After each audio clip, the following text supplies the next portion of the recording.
আর এই প্রশ্নটার উত্তর যে কেন মানুষ পঙ্গু হয়ে জন্মায়, কেন অসুস্থ হয়, এই ব্যাপারটাতে আমরা ইসলাম ধর্মের ব্যাখ্যা দেখব।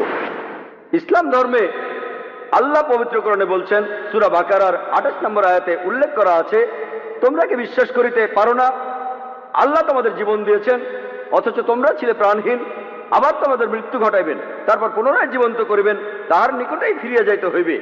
পবিত্র কোরআনে সূরা মুলকের 2 নম্বর আয়াতে উল্লেখ আছে, আল্লাযী খালাকাল মাউতা ওয়াল হায়াতা, আল্লাহ মৃত্যু ও জীবন সৃষ্টি করিয়াছেন পরীক্ষা করিবার জন্য, কে তোমাদের মধ্যে কর্মে উত্তম।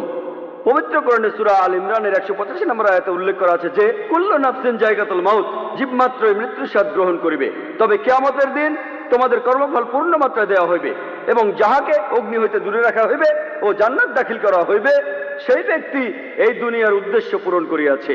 কারণ এই পার্থিব জীবন একটি ছলনাময় ভোগ ব্যতীত আর কিছুই নয়। তাহলে এখানে ইসলাম ধর্ম অনুযায়ী একজন মানুষ এই পৃথিবীতে আসেন মাত্র একবার, আর এই জীবন পরবর্তী জীবনের একটি পরীক্ষা। আপনি ঈশ্বরের নির্দেশ মেনে চলতে পারেন, তার নির্দেশ নাও মেনে চলতে পারেন, এর উপর ভিত্তি করে পরবর্তী জীবনে, পরকালের জীবনে ভালো মন্দের মধ্যে কোনটা বেশি, তার উপর ভিত্তি করে ঈশ্বর আপনাকে স্বর্গে অর্থাৎ বেহেশতে পাঠাবেন, অথবা নরকে অর্থাৎ দোজখে। আর এই স্বর্গ বা জান্নাতের বর্ণনা, আরবি শব্দ জান্নাত অর্থ বাগান, পবিত্র কোরআনে অনেকবার জান্নাতের কথা বলা হয়েছে, আর বর্ণনাটাও একই রকম, যে সেখানে নদী বয়ে যাচ্ছে, দুধ আর মধুর নদী, সেখানে সব রকম ফল আছে, সেখানে ডালিম ফলও আছে, সবাই শান্তিতে থাকবেন, কেউ কোনো অপরাধ করবে না। এছাড়াও কোরআনে আরো আছে দোজখ, জাহান্নামের কথা, একই কথা বেদেও, সেখানে প্রচন্ড আগুন থাকবে, মানুষ আর পাথর সে আগুনে পুড়বে। সূরা বাকারা 23-24 নম্বর আয়াতে কথা বলা হয়েছে। পবিত্র কোরআনে আরো অনেক জায়গায় দোজখের আগুনের কথা বলা হয়েছে। তাহলে ইসলাম ধর্মের বেহেশত আর দোজখের ধারণার সাথে বেদের কথাগুলো মিলে যায়।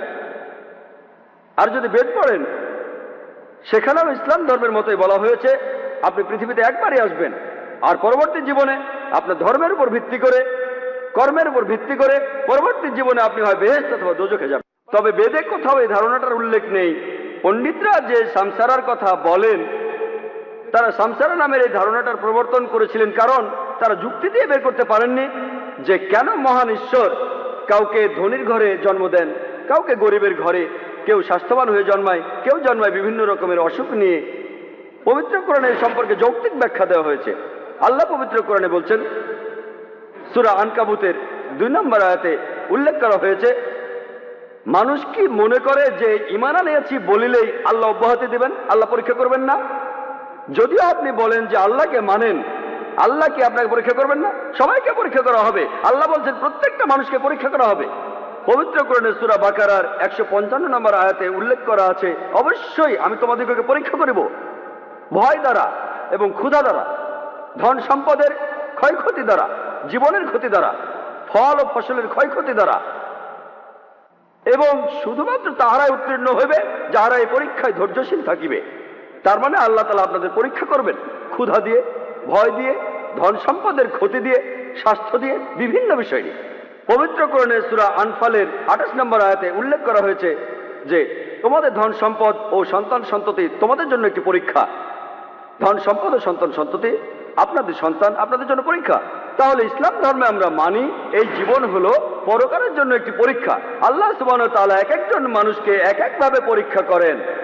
আপনার চারপাশের পরিবেশ আর আপনি যা কিছু পেয়েছেন, এগুলো দিয়ে আল্লাহ আপনাকে পরীক্ষা করবেন। যেমন ধরুন, পরীক্ষার প্রশ্ন যদি কঠিন হয়, টিচার তখন খাতাগুলো খুব ভালো করে দেখবেন না। পরীক্ষার প্রশ্ন যদি সহজ হয়, টিচার তখন খাতাগুলো বেশ কড়া নজরে দেখবেন। একইভাবে আল্লাহ তাআলা আপনাকে যা কিছু দিয়েছেন সেগুলো দিয়ে আপনাকে পরীক্ষা করবেন।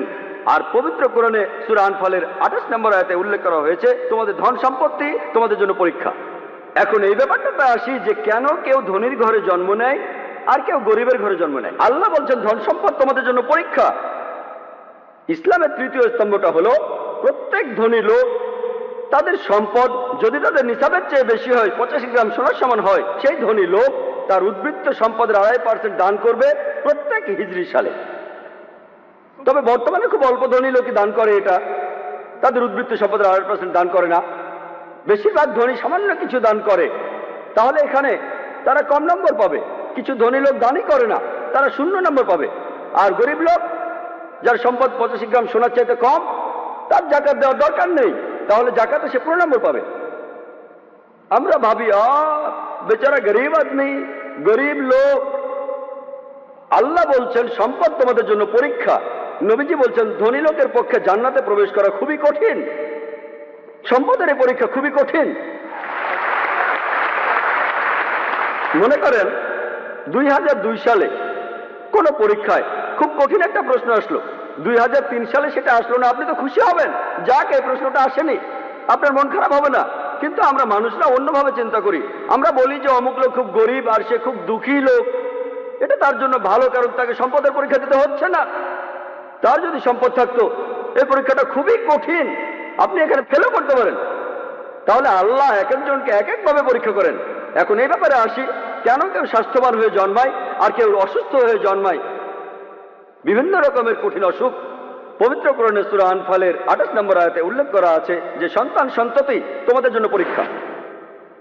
যে মানুষ জন্মায় সে যদি পঙ্গু হয়েও জন্মায়, ইসলাম বলে প্রত্যেকটা শিশুই মাসুম, সে নিষ্পাপ। এটা বিশ্বাস করি না যে এই শিশুটা তার আগের জন্মে কোনো পাপ করেছে সেজন্য সে পঙ্গু হয়ে জন্মেছে। আমরা বিশ্বাস করি যে কোনো শিশু যখন জন্ম নেবে সে তখন নিষ্পাপ, সে মাসুম। তবে এটা বাবা মায়ের জন্য পরীক্ষা হতে পারে। বাবা মা ধার্মিক হতে পারে, 5 ওয়াক্ত নামাজ পড়তে পারেন, হতে পারে আল্লাহ তাদের জন্য পরীক্ষা করছেন। আর আল্লাহ যদি আপনাকে বেশি পুরস্কার দিতে চান তাহলে আপনাকে পরীক্ষা করা হবে, আরো কঠিন পরীক্ষা হবে। হতে পারে যেমন ধরুন, যদি আপনি বিয়ে পরীক্ষা দেওয়ার জন্য বসেন, আপনি ব্যাচেলর অব আর্টসের পরীক্ষা দেবেন, পরীক্ষাটা খুবই সোজা, পরীক্ষায় পাশ করলে হয়ে যাবেন গ্রাজুয়েট। এমবিবিএস পরীক্ষায় পাশ করাটা খুবই কঠিন, কিন্তু যদি পাশ করেন হবেন ডাক্তার, বেশি সম্মান। এমবিবিএস পাশ করাটা খুবই কঠিন, কিন্তু যদি পাশ করেন বেশি সম্মান পাবেন। একইভাবে হতে পারে সেই বাবা মা তারা ধার্মিক, আল্লাহ তাদেরকে নিয়ে যেতে চান জান্নাতুল ফেরদৌসে, আল্লাহ তাদের পরীক্ষা করছেন যে সন্তান পঙ্গু হওয়ার পরেও তারা কি সর্বশক্তিমান আল্লাহকে বিশ্বাস করে। আল্লাহ সুবহানাহু ওয়া তাআলা বিভিন্ন ভাবে মানুষকে পরীক্ষা করেন, স্বাস্থ্য দিয়ে, অসুখ দিয়ে, সম্পদ দিয়ে, দারিদ্র দিয়ে, এই সব কিছু দিয়ে আল্লাহ তাআলা তাদের পরীক্ষা করেন। আর আল্লাহ সুবহানাহু ওয়া তাআলা এক একজনকে এক একভাবে পরীক্ষা করেন। এই কারণেই মানুষের মধ্যে এত বেশি পার্থক্য। ব্যাপারটা এমন নয় যে মহান স্রষ্টা অন্যায় করছেন, আল্লাহ বিভিন্ন মানুষকে বিভিন্নভাবে পরীক্ষা করেন, আর তিনি যাকে যেরকম সুযোগ সুবিধা দেন সেগুলোর উপর ভিত্তি করেই তাকে পুরস্কার আর শাস্তি দেন।